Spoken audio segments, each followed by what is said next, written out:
What's up, everyone? Welcome back to Explain It to Me. This is our first Marvel movie. Explain It to Me, I think, right? Yeah, I think so. Very exciting. Because none of them have come out until now for the past 2 years.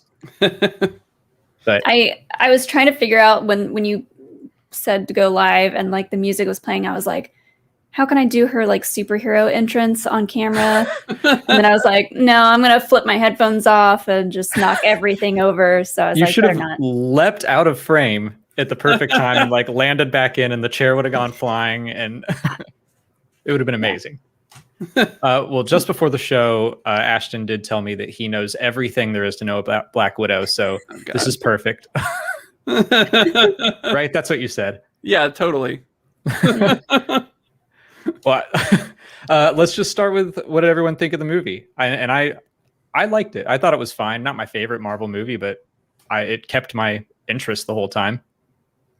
I really liked it. I thought it was really funny, and I thought the characters were interesting and cool, and about time for Black Widow to get her own moment in the spotlight.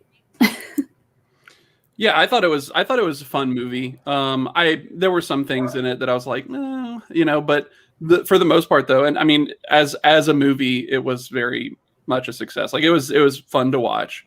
It just wasn't necessarily my favorite Marvel movie, but it was really good though. I am curious if I would have liked it even more if it were, last year. Do you think that changed anything? I don't know. Let me go see what he's doing. Hilo has a lot to say about this movie. Hilo has very strong opinions. I don't know if seeing it last year would have really made a difference for me. I'm trying to think. Yeah, I don't know. I mean, there was kind of a fun of watching it afterwards and being like, oh, now we get to see what happened in the meantime, Mm-hmm. So there was some entertainment value to it actually being now. But yeah, I don't know. I know they added you're muted, Alex. I know they added the post-credits scene way after the fact, didn't they?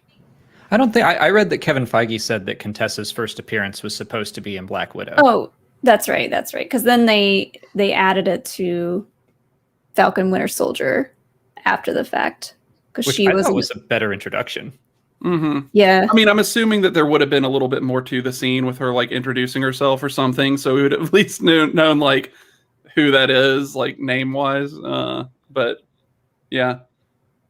Yeah, without Falcon and the Winter Soldier, I would have been I mean, I'm still kind of who's that now? I know vaguely, but so is she recruiting her own group? If she's talking to not Yelena and what's his face, Walker. Yeah, it seems like it. So in the comics, there's a team called the Thunderbolts. That's probably who she's recruiting, which involves Thunderbolt Ross also, who was in the Black Widow movie and seems to have, I don't know, been involved with Black Widow's story a lot. So, yeah, it seems like she's putting together. It's almost like a Marvel version of Suicide Squad, where it's a team of people that aren't really heroes, and they're a lot of the time they're bad guys, but they're being paid to do things that align with what the good guys want most of the time. They just wouldn't necessarily like the methods that they use. Did they take on missions that the Avengers just wouldn't? Sometimes it's mostly that they take on missions and achieve them in ways that the Avengers wouldn't. And so a lot of the time the Thunderbolts would get hired to do something where somebody's like, I want this problem solved and I want it solved in this way. They'll hire someone like the Thunderbolts. I want a high body count. Yeah, basically. I've also seen the Dark Avengers thrown around as a possibility. Is that something they could be, or what is the difference? Could be. I mean, I think it's more likely that it's the Thunderbolts though, just because of Thunderbolt Ross being a thing and the characters that are involved. Okay. Are the Dark Avengers are they straight up evil? I don't really remember. I've heard that name before, but I don't really remember a lot of their stories from the comics. So, I'm wondering what Yelena, or not Contessa, what she's up to, because she's like clearly manipulating Yelena. Although I don't know if Contessa knows how Black Widow died, but she's saying like, here, Hawkeye killed her. Like, yeah, what's that about? Well, I mean, the Thunderbolts aren't always like doing good guy things. Like sometimes they're hired to do bad guy things. So also, I mean, the Contessa is also known as Madam Hydra, and like there is a point in the comics where she is with Hydra, although at the time she's like a double agent. Like it gets really confusing. Basically, it turns out she was like a Russian agent the whole time, and then she was working for Shield, and then she was working for Hydra for Shield, but then she was backstabbing both of them. Anyway, she's a busy lady. It's really, who knows what she would be after, and this is the MCU version of her, so who knows what they'll do with her. All right.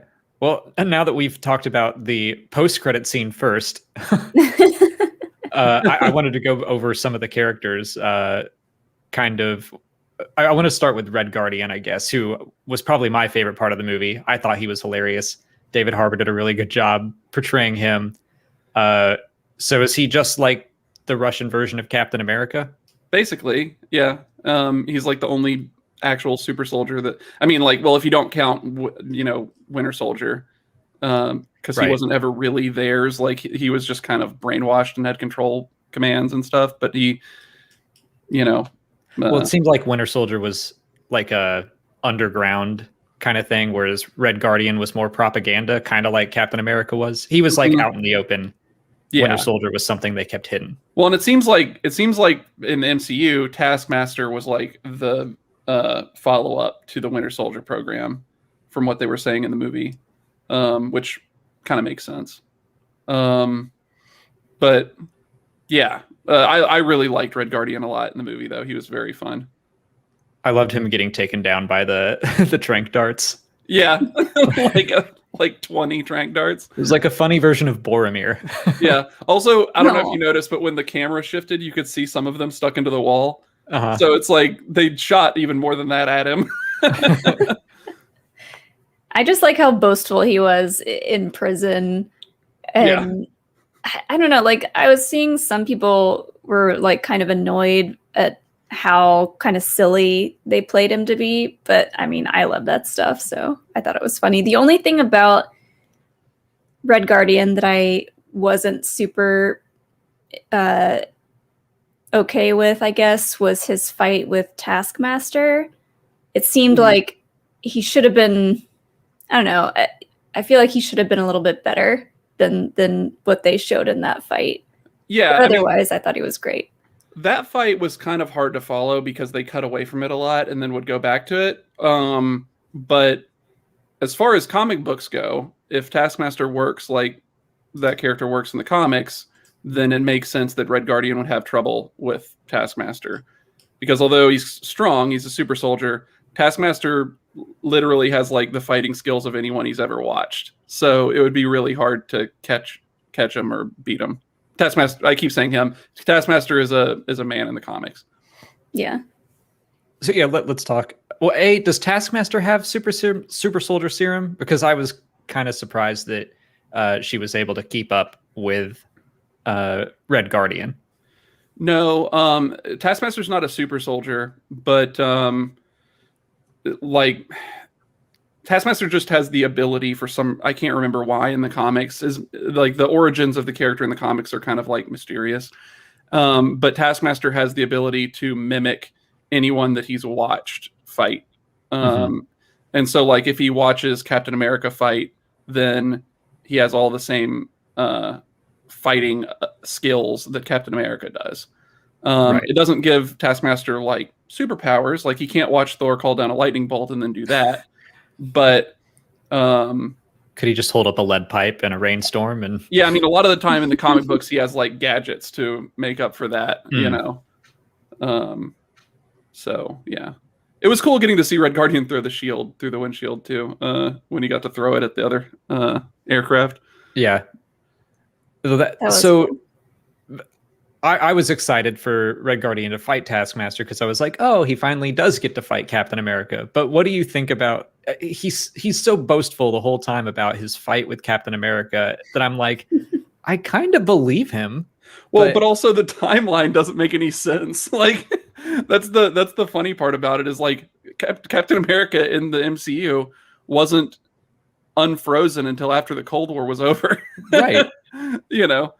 So yeah, they just didn't address that at all, which kind of honestly was funny to me. Like, I think that was the right way to do it. But it is kind of one of those things where he's like, he was so sure that he fought Captain America. And I mean, it sounded like he was telling the truth. Like, I think it would be odd that he would bring it up to Black Widow and be like, did he ever talk about me? Yeah. It's like, if you know you're lying, then you wouldn't say that. Right. But maybe he fought a different version of Captain America. Maybe there's one that we don't know about yet.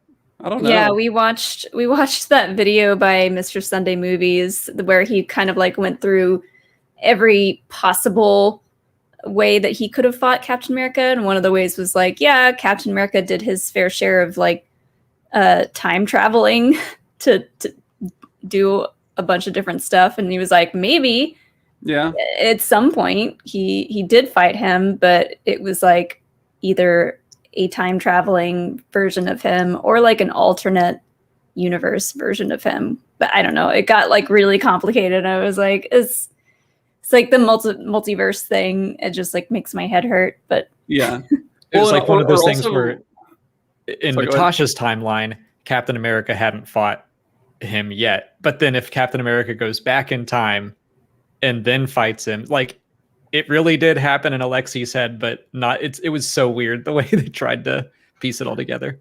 Well, I mean, I guess the way that the time travel in the MCU worked, like it's not that Captain America wasn't there before. It's just that he was like in hiding, basically. So it's like the loop works even if you go back and watch things now. I guess sort of. I mean, other than the ones where they like when they actually went and took them, like when they get the briefcase away from Loki and stuff like that. Like that's clearly on like another branch, but the ones where they got the Infinity Stones without disrupting anything at all actually still kind of work. So it's possible that like Steve could have been just like living the rest of his life this whole time. Right. So I don't know. I mean, yeah, someone in Aimless Dreamer, thanks for the super chat. Someone in prison did bring it up, and then they had their arm broken. Yeah. More than a stink eye, I would say. But yeah, he was just like, "Are you calling me a liar?" And then beat the crap out of that guy, or broke his arm. Yeah. Before we go too much further, I want to bring up that first super chat. Where was it? It was this.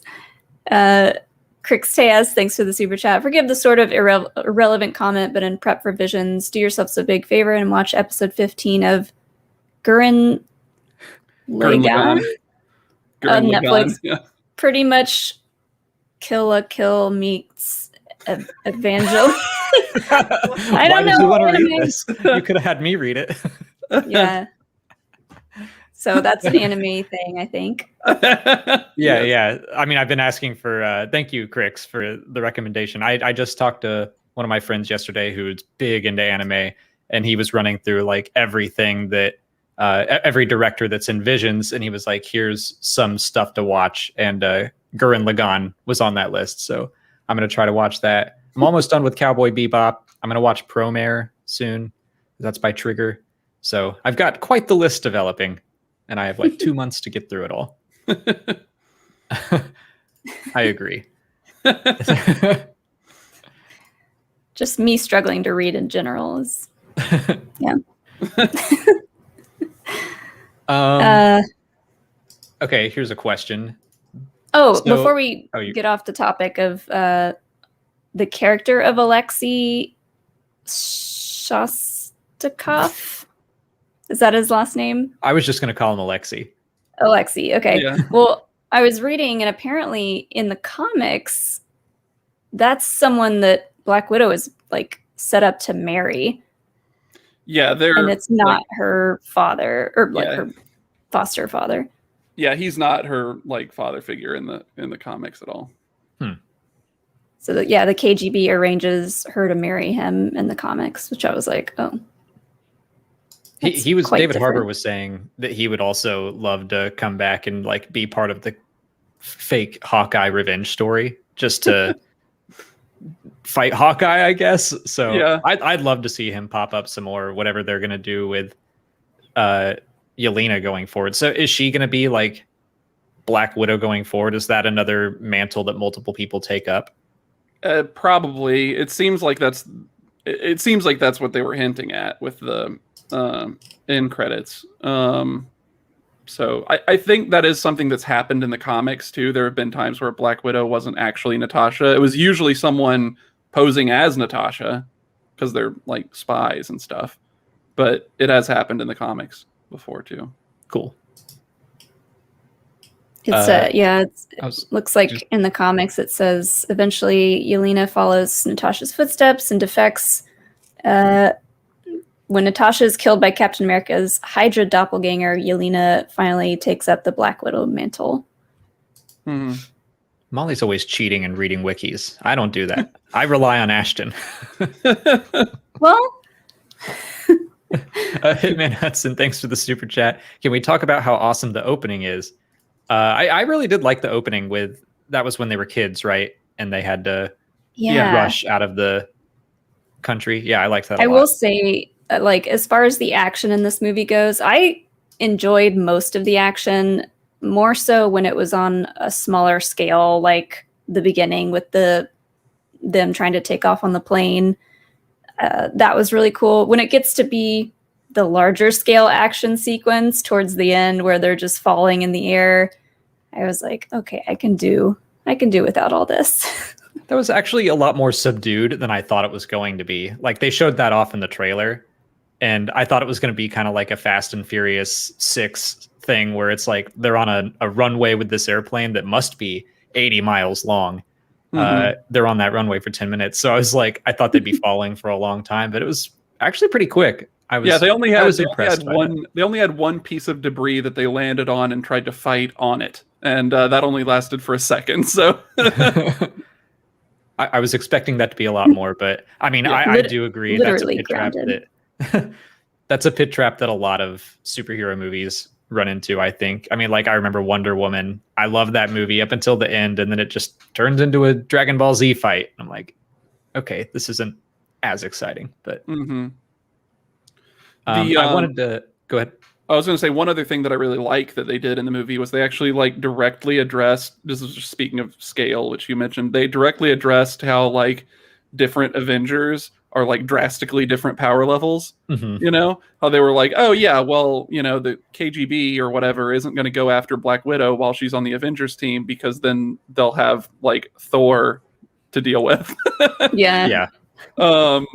And so it's only like now that the Avengers, well, as of, you know, Black Widow movie, now that while the Avengers are kind of on hiatus, as it were, that suddenly she's, you know, vulnerable, basically. Well, that's a perfect lead in into the question that I wanted to ask is that I forget the bad guy's name, Ray Winstone.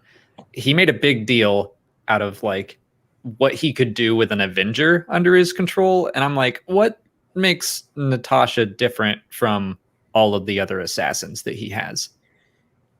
Like, I assume they all got the same training. She doesn't have any extra powers.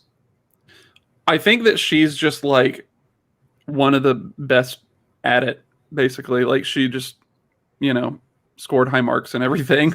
Okay. Mm-hmm. Well, also she's like got connections with the rest of the Avengers. That might have been what he was talking about. Right. And then the fact that she was on the team, you know, like, and even though the team was on kind of a hiatus, they probably would end up reforming, or at the very least he could like have her do whatever she needed to do to get back in good graces with, you know, Shield or whoever. That makes sense. I wasn't really and everyone is saying that in the chat. It makes a lot of sense. Access. And I was more under like this. I was like, what kind of brand recognition is he looking for? That doesn't make any sense to me. But to use her as a spy, I'm like, okay. She has the trust of the rest of the Avengers. That's right. I think in my mind, I was like, she would show up and immediately start fighting them, and I'd be like, what are you planning on doing? But yeah, as a spy, that makes a whole lot more sense. I should have thought more about that. This other super chat. Thanks, TJ Meeks. They set Yelena up for the perfect double cross as the new Black Widow. It sounds like she'll be a founding member of the government-funded Avengers. Eventually, she'll flip sides to the young/new Avengers. Could be. That would be kind of an interesting direction for them to take that in, actually. If they have kind of like a young Avengers that's all junior sort of characters, and then they're struggling to compete with this like government-funded older characters that just aren't really good guys. I mean, that makes sense, especially the fact that she's joining maybe this other team under false pretenses, and that, is she going to be a villain in the Hawkeye series? I wonder. Could be. Because we don't She's really definitely in it. Oh, is she definitely in it? That's what I read. Okay. By cheating. I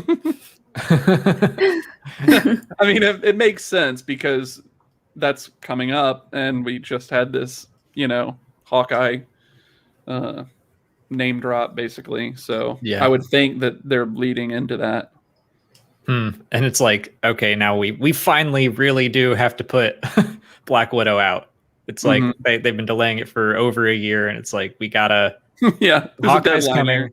Let's put Black Widow out. I was wondering how long it would be before they had something that was like, this is going to tie directly into future stuff. So, well, and it would be really interesting if the whole Thunderbolts or whatever they're going to call it thing is a big deal in Hawkeye. Like if they address that group as a group and not just, new Black Widow. Yeah. I do keep wondering why, like, Hawkeye keeps trying to retire and he just can't. So, like, I'm wondering what pulls him back in this time. And yeah, maybe it's Yelena trying to hunt him down. Yeah. Although I don't know who Swordsman is, other than he's Hawkeye's mentor. But Swordsman is a guy with a sword, basically. Well, I mean, okay, so yeah, Hawkeye with a sword instead. Yeah, except he's a bad guy though. I think he was with Hydra, if I remember right. I'm trying to remember what his name is. It's not Strucker, I don't think. Anyway, it's a guy with a sword. Is he like, basically I'm pretty sure he's German and he's like a aristocrat kind of dude. And he's just does he have any superpowers, or is he just like a dude with a sword? Like a good I don't remember. Hawkeye who's just a dude with a bow. So. Yeah, I don't think that he had any superpowers because he often is kind of a joke villain where he shows up just to get beaten up at the beginning of the comic, But yeah. I love the idea of these joke villains and things. We're so used to treating the MCU so seriously, but we were talking about this last week with like seeing things like the Thanos chopper and the fact that the comics can be so dang goofy. Yeah. Well, especially because they have so many of these old villains that are just really funny. Like like Swordsman. And it's like, yeah, at one point Swordsman was introduced and he was actually like a bad guy that they had to actually, think about how they were going to deal with him. But now, like in retrospect, he's kind of silly. So they just use him as like, oh yeah, Swordsman showed up again and here's Captain America beating the crap out of him. Now, anyway, here's the story. Right. I want them to get to a point where like the MCU has been going so long that they have to start pulling up these like Z-list characters. Like I know Kite Man and Condiment King are DC, but it's so much fun having them in the Harley Quinn show. Yes. Like to see someone like that, the Kite Man of the MCU or whatever. I'm wondering when they're ever going to do that. Cyclone is another one that was in some of the old Marvel video games too, where he's basically like this dude that wears green and has like a cone on his head and he can spin really fast and make like tornadoes. Yeah, I want to see the gritty version of Cyclone. Yeah. Like things like that. Yeah. I'm just really glad that they stuck it out and like this movie actually happened because I don't know when they started working on this movie, but it's been, I feel like, in the works for a really long time. And just the fact that they did it, they made it, it happened. I'm just happy about it. And it did really well, sounds like, in the box office. Yeah, and it did well on, I think we all watched it on Disney Plus, right? Yeah. It got $60 million on streaming, which, I mean, that's cool. It just, I mean, it's good because it shows Disney that can work, you know. I think it's good in the long run because maybe we'll, you know, get to see more of that. Even if like movies that they wouldn't necessarily make otherwise because they don't feel like it would do well in a theater, but you know, they can still make money just releasing things on Disney Plus. That's we were gonna see it in a theater until like the last second, but our Fridays are so busy, and we were like, let's just order some sushi and sit down and watch this movie. Yeah, we were like literally too tired to leave the house. I was just like, nah. I wonder. I like being able to watch movies at home. I might be in the minority there, but I feel like if they did this for more movies, like the Premiere Access, pay $30 instead of having to go to a theater, I'd probably watch a lot more movies opening weekend. I think I mostly just missed the popcorn. I still definitely missed just the experience. Yeah.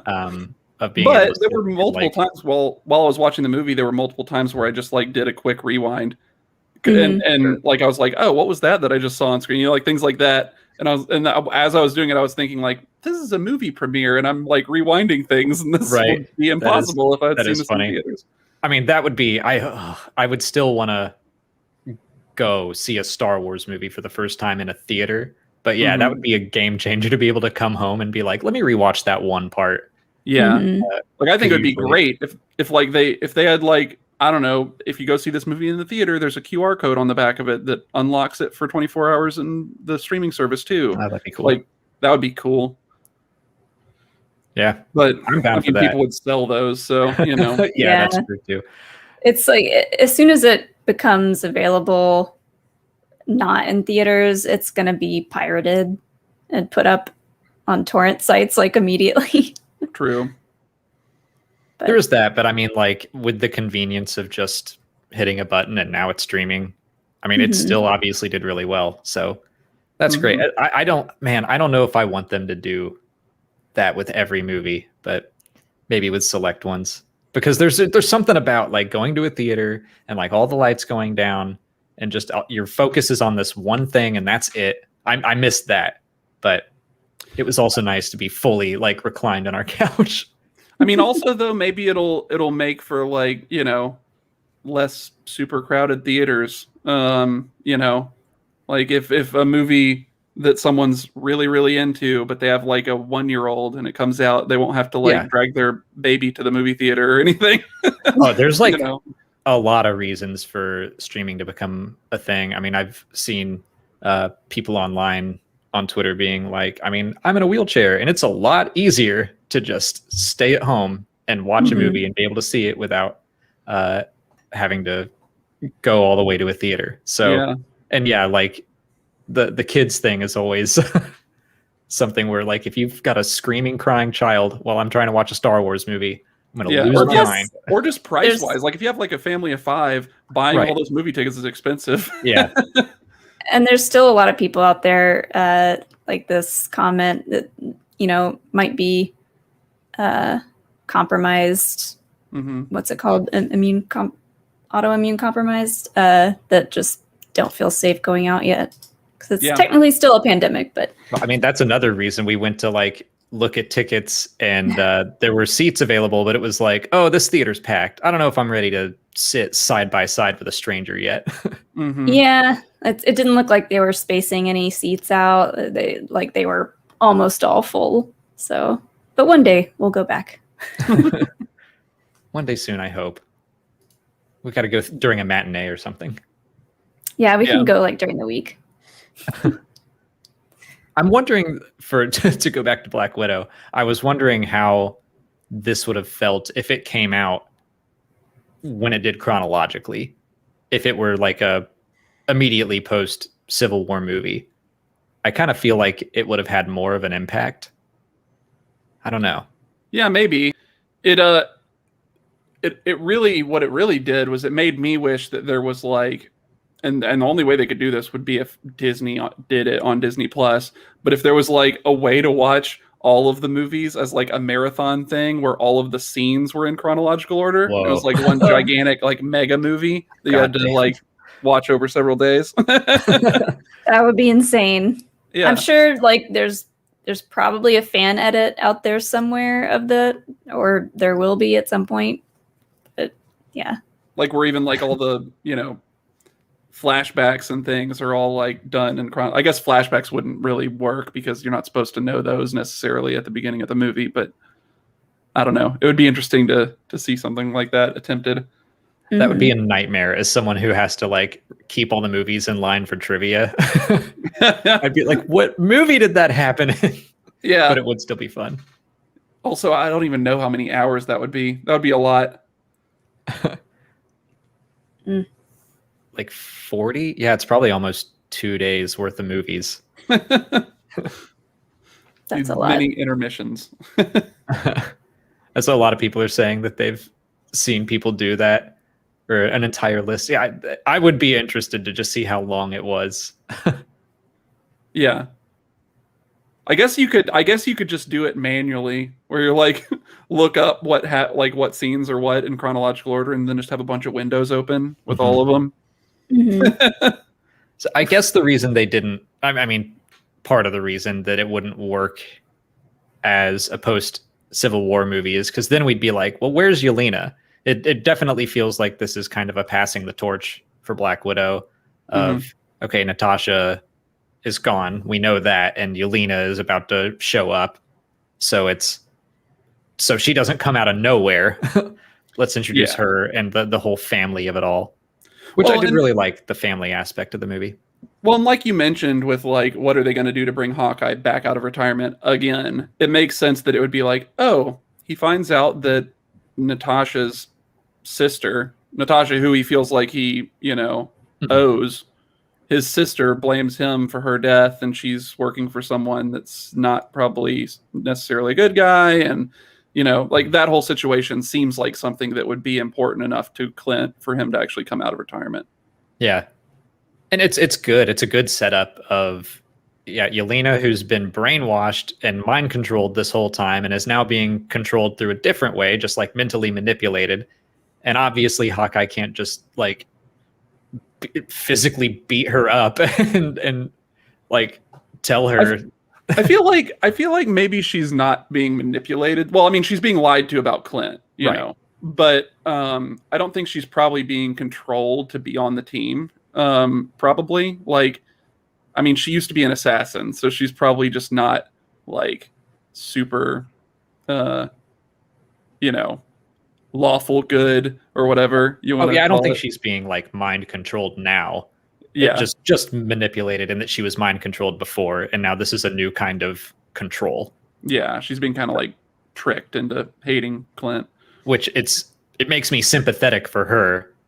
I don't know. I just like it when she's an antagonist, but she's not a villain. I think that'll make her interesting conflict if she is in Hawkeye, which Molly says she is. Yeah, I mean, Molly's I'm curious. Who are they? I'm also curious if Scarlett Johansson's Black Widow really is like done, because I mean, it's still possible that she could come back.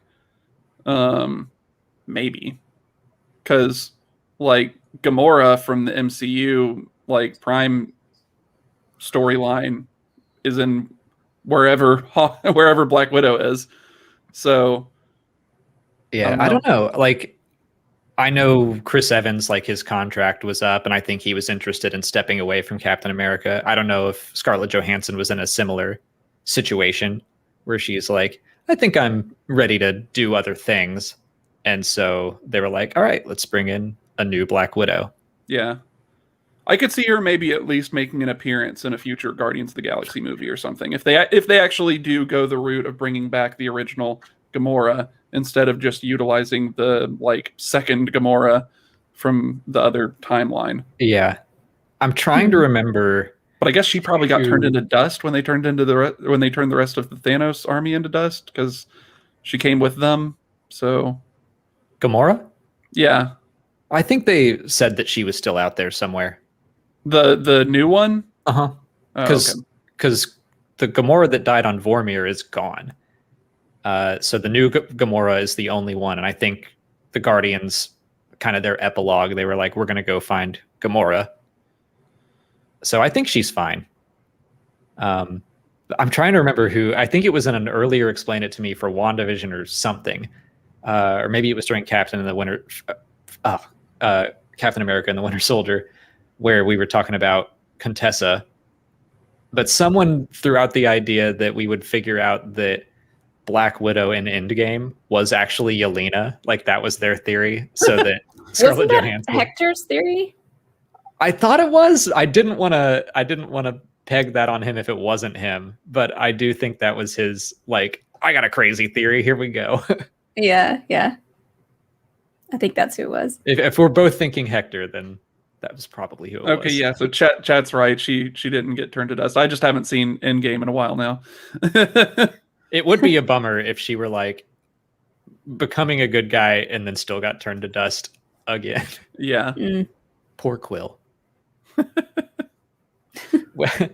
I remember seeing people just talking about how crazy it is that like Thor Ragnarok and Black Widow just easily feel like they take place in the same universe. You don't really bat an eye about it. And this one is just about like assassins running around and punching each other. And then you go to Ragnarok and they're going to different galaxies and stuff. It is a really cool thing. I feel like it's one of those this is one of the things where this probably is not something that everyone will agree with me on, but it's one of the reasons that I like DC a little bit better, or like Marvel a little bit better than DC, because I feel like Marvel handles their stable of characters having very different levels of superpower better than DC does. Because like DC all the time is like, here's Batman and Superman and basically a tag team wrestling match with Godzilla or something, and it doesn't make any sense because it's like whatever it is that Superman isn't immediately able to destroy would immediately destroy Batman. Yeah. But in Marvel they tend to like utilize the characters in more believable ways. Yeah, like I feel like Black Widow at times it did feel like a Marvel movie, but other times it felt kind of like a Mission Impossible movie or like a Bourne Identity, one of those movies from the Bourne series. Like just the way that there wasn't a lot of superpowers happening. It was just like these really amazing fighters, which something I was like really confused about. I was like, how tough are these women exactly? Like Black Widow or Scarlett Johansson took such a beating in this movie and in like every other movie, and I'm like, how do they just get up and walk away from that stuff? I know it's just like it's movie magic, look over here, but it's just her fight with Yelena in the apartment was so good. Yeah. It was so brutal. I was like, are they gonna kill each other? That was just them like playing around. Yeah. Well, and it was cool when they showed how like she was all like bruised up and everything from the previous fight. And it's like, okay, I mean, she's just like a person with dramatically good physical conditioning, but just a person, you know? I totally agree. I did not like that. I think I screamed. Yikes. That all happened really quickly. And I was just like, what? I remember just like what she was leading up to it. I was like, oh no, I knew what she was going to do. And then she did it. And I was like, oh God, it's terrible. And then when she like broke it back into place. I could never be a spy. I couldn't just break my own nose. I'd like wimp out at the last second and just like slam the side of my head on the table. You just give yourself a concussion and be like, oh man, I didn't do it. You like I'm a superhero. Ah. You'd pull your punch at the last second and like hit your ear instead. But exactly. But Molly, we did have that question. So these assassins, they're not like juiced up in any way, are they? They're just regular but highly trained people. Is that what the Red Room is? I think so. Yeah, basically, like they're so the Red Room. I mean, I don't know if that's her. I don't know a whole lot about Black Widow's origin story in the comics, but I mean, from what I can gather from the movies, like the Red Room is just like a place where they kidnap kids and then turn them into spies. Yeah. I feel like this was like a long time ago, but I was reading about Black Widow. There was something I read about her stuff in the comics that maybe she, at one point, she may have had some kind of superpower where she could like read minds, or like she was telepathic a little bit. Something It like wouldn't that. surprise me that Black Widow had extra superpowers in the comics, but Yeah, there's also been like other versions of a lot of these characters. Like there's like in the Ultimate comics, for example, like Tony Stark has kind of a superpower. It's a tumor, but it's a superpower. And he names it Anthony, if I remember right. But it lets him like talk to machines basically, and so like there's sort of things like that where it's like, okay, well, there's this variant of Tony Stark with a superpower. There's there's probably variants of Black Widow that have superpowers too. the A next couple time I people have a have said- hangover or something, I'm going to call it a superpower. A couple people have said she had some kind of version of the serum where she didn't age, so that makes sense. Yeah, they've had to do things like that with some of the characters just because they have been around for forever now. I mean, it just seems like one of those things where if you're a character long enough, eventually you get some kind of superpower. Yeah. Some toxin will leak onto you and you'll get something. You get struck by lightning, whatever. Yeah. Oh yeah. Somebody in the comics said that the Maker destroyed the tumor, which is true. That was very sad when that happened. Anthony. Yeah, exactly. Like faded away, and Tony Stark was really sad. Was it like a brain tumor that just let him talk to machines? He had a brain tumor, and it like made him see like a ghost of himself as a child, who he named Anthony, and then it also let him like talk to computers, basically, like directly talk to them. And then the Maker, who is a weird bad guy, sort of conehead version of Reed Richards, destroyed it in the Ultimates universe. I like. I also that the Red Defender was the only super soldier in this movie, but he was the least useful character during the movie's climax. I loved him at the end, just like trying to have a heart-to-heart with Natasha, and then it wasn't Natasha. Yeah. Also, the fact that they like so Natasha and her like adopted mother basically hatched this plan and just brought him along and then used him. They were like, "Oh yeah, you keep Taskmaster busy." Anyway, never really explained what they were doing. I had the exact same reaction as he did when they like pulled their fake faces off. I sat there and I was like, "What?" And then immediately after I said that, he goes, "What?" We had a good laugh, but yeah. The thing about those that I thought was like, why hasn't the Red Room been like infiltrating S.H.I.E.L.D. or something before by like making fake Natashas using those crazy masks, you know? Like just have one of the other widows wear, you know, Natasha's face and have her, you know, try to get into some complex somewhere. Man, I'm dumb. They called them widows the whole movie, right? Mm-hmm. And I just didn't even piece together until right now that like that they were all called widows. Yeah, do they all have different color code names, or I don't think so. It's just I just made that connection. I think they're all black. I think they're all like Black Widow. I don't know if they have different colors, but I don't know.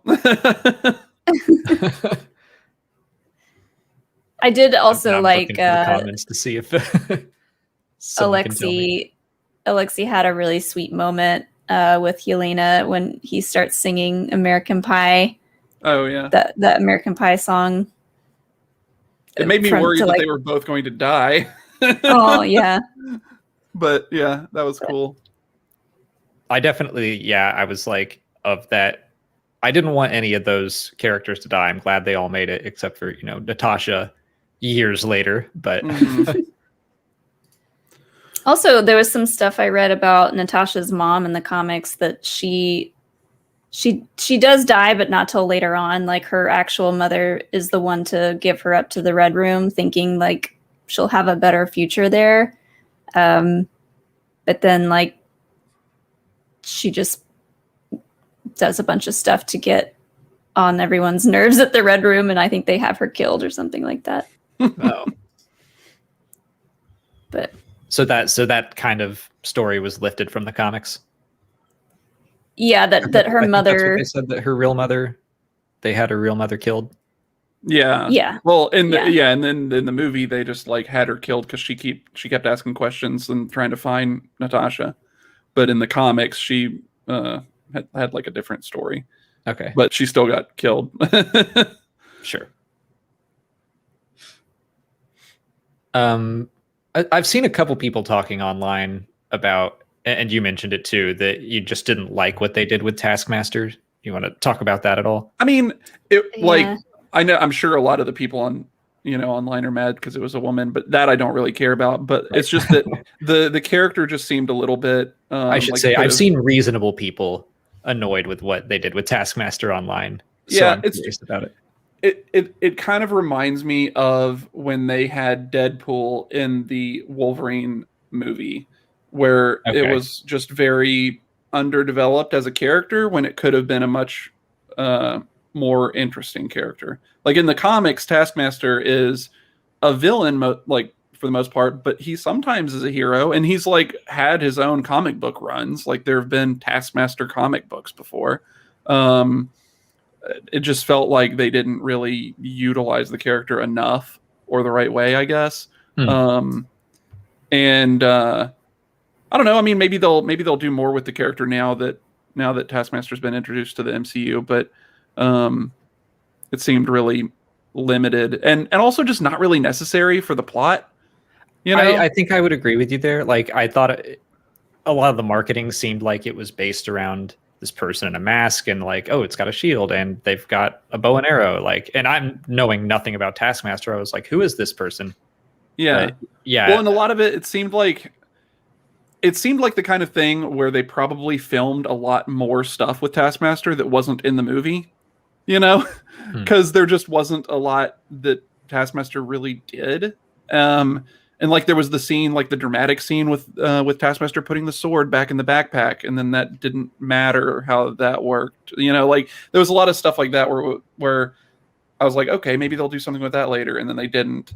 Well, I think they were showing a lot of stuff with her and like her mannerisms to be like, she's doing this thing that all these other characters do, or like she was pulling in all these different moves from like the rest of the Avengers. So. Yeah.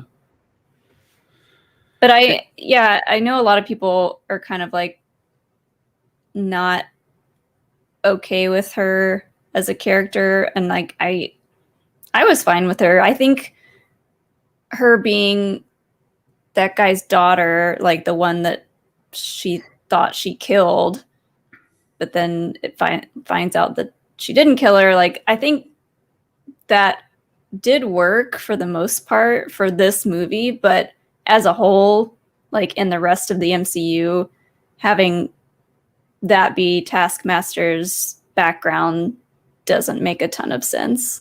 Well, the way that I'm looking at it, something that they could do with it is that maybe, like, 'cause so up until now, she was basically like almost a robot where they had to like, you know, treat her basically like a machine. But now she's been broken out of the mental conditioning by the serum stuff, and she's on her own, and she had the, you know, capacity to question whether her father was gone and seemed to be hoping that he was, I guess. So I could see maybe them taking a route of like, oh, and now it turns out that she spent so much time in that suit with the like computer thing on her face that now she can just like do that stuff all the time and mimic people perfectly, even without all the gizmos in her brain, you know. And that maybe now she'll be able to be a little bit more of like a normal sort of person, but also have those powers, and that's like the reason that she has the powers. I mean, maybe that might make it into a more interesting character if they decided to do that.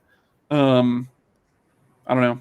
Yeah, I mean, that makes sense that this could also be a setup for her to appear in future stories. I mean, like everybody survived this movie, so to say that they won't all come back. Other than what's his name, hopefully.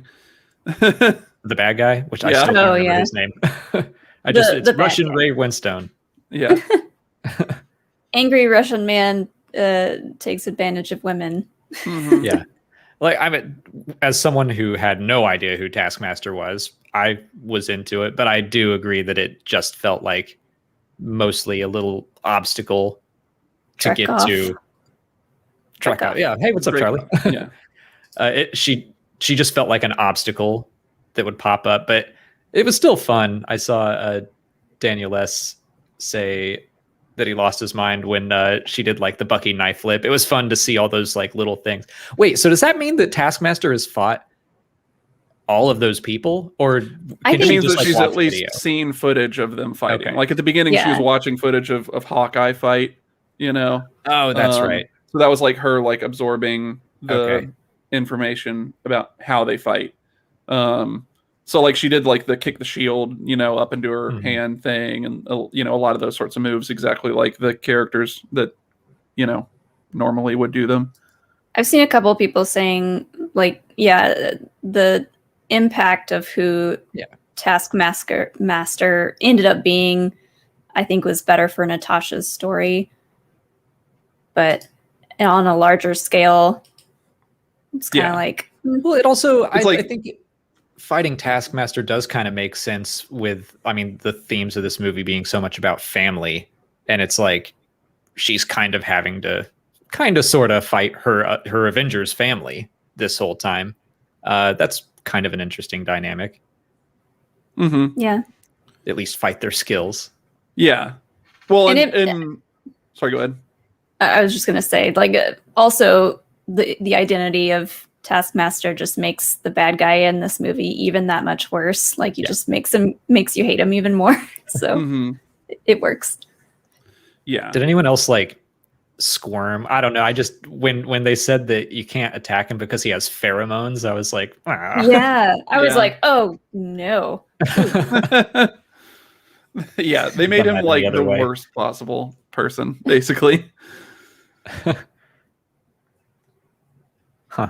But I wonder if, like, so I don't know. I mean, I'm hoping that they do some more interesting stuff with Taskmaster, though, because that is a fun character. It's very like video gamey character where it's like, oh, this is the character that does like a weird collection of moves from all the other characters, you know, and makes it work. Like, I don't know, learns your fighting style and adapts to it. It's like, is it Jigglypuff? No, is it? I just want to sit here until you. Yeah, I guess one of the big pink gumball looking ones. That's Kirby. Yeah, they can Kirby. Adapt and put on a hat, and yeah, she's Kirby, but like a lot scarier. Yeah. Jigglypuff sings. Well, yeah, okay. I think there's still plenty for Taskmaster and the other widows to do. I mean, they said that they were going to go and try to make sure they freed all the other widows around the country. So, maybe that'll become part of the story here and there. That's true. They did set them up for future storytelling. Like, they're going to go around and save all these women, and they could have their own spin-off. I'm just enjoying everyone saying no. Ditto makes sense too. Yeah. What's a ditto? That's a Pokemon. Okay. That's a Pokemon. Just everyone into other Pokemon. Arguing over what? Wait, is Kirby a Pokemon? No. Okay. Kirby's just know from Kirby. Kirby is his own thing. Yeah. I just know what he can do in Smash Brothers. He eats people and then he gets their abilities temporarily. So, and yeah.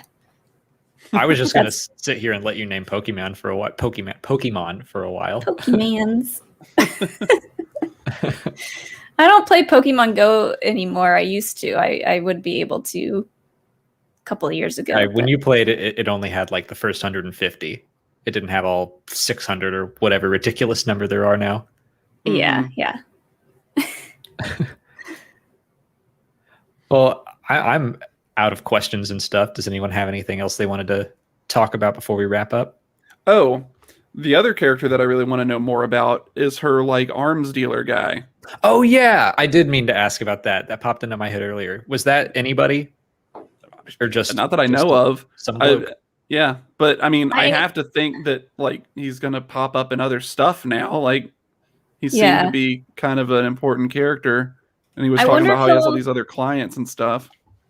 I wonder if he'll pop up in another Disney Plus show, or if like he was supposed to be in another Disney Plus show and maybe they decided to take him out. But yeah, when he showed up, it almost felt like that's where I know him from. All right. It almost felt like we should know who that is from something else, but we just don't. So I think he'll be back. I think we'll see him in Hawkeye, because if Natasha knows who he is, I think there's a good chance Clint knows. Yeah, yeah. And he just seems like the kind of guy to, help you stay underground. Mm-hmm. But yeah, I liked his character a lot. What was his name? His name is Mason. Oh, yeah. Oh, okay. Miranda here says he was ex-SHIELD. His code name was just The Agent. Seems like a bad code name. Seems like it would make for some really unclear statements by his coworkers. Oh, and I missed that. Miranda here. Thanks for the super chat. Isn't it weird that they didn't touch at all on who Ivan is, Natasha's dad? I was half expecting them to say Dreykov is Ivan Dreykov and he's her dad. Yeah. I guess not. Yeah, it's interesting that Natasha didn't seem to care. Yeah, they seem to kind of just make it out as a situation where the rest of her family all kind of just sold her, and then her mom actually tried to find her, and so she was the only one that really mattered, basically, because she's the only one that was decent. Mm-hmm. Yeah. And Charlie says that Mason is like Natasha's Q. Yeah, that makes sense. Yeah, I mean, give him enough time and he can get you a way better time and money ship. And he'll get you a nice plane. Oh, I wonder if so now we've got Throg, we've got Alligator Loki, or Loki Gator, or whatever. We've got Alexi the pig, and right. I forgot about the pig. A lot of smart animal characters. The pig, that moment with the pig was distressing. Yeah, devastating. I mean, not devastating. The pig lived, but yeah, I was concerned. At the end, when Yelena comes out of the truck, or she jumps out of the truck, and she has a dog there. For a split second, I thought it was a pig. I thought it was the same pig. Oh yeah, Chad pointed out Cosmo is in one of the is in the collector's thing. Does Howard the Duck count? Hopefully not. He's gonna be in What If. I'm on board with more Howard the Duck just because I watched that stupid movie for the Schmodown, and now I'm like, hey, at least I know who he is. And it's like you can only go uphill from there. Mm-hmm. Yeah, all the animal characters since then have been better. That's another movie that has some like weird, creepy moments where you're like, really? Beyond creepy. Mm-hmm. It's like not only is it a duck and it's like this interspecies thing, but also it's just from the 80s where it's like, oh, some of that stuff does not age well at all. Yeah. So that's how we're going to end the show, by talking about Howard the Duck. But it's been an hour, and we have to wrap up because Ashton's coming over here to play D&D with me. So, Ashton, where can everyone find you online? I'm on Twitch at Yeti Boatman, and also on Twitter and stuff, but I hardly ever go on there. Molly? At Molly Damon on Twitter, and Molly Mander on Instagram, and you can catch me over on A Certain Point of View talking about Shmodown stuff. And we will be back on Star Wars Explained tomorrow to stream a new Lego build. And then we will all be back on Thursday to wrap up Loki. Because that ends tomorrow. The finale is tomorrow. That's crazy. Yeah. And then I guess we'll have, I don't know, we'll find something to talk about in between now and What If. But I mean, we can go through and revisit all of the Marvel movies if we wanted. Do our own super cut. We could. Maybe. But thank you all for watching, and we'll see y'all over at Star Wars Explained tomorrow. Bye.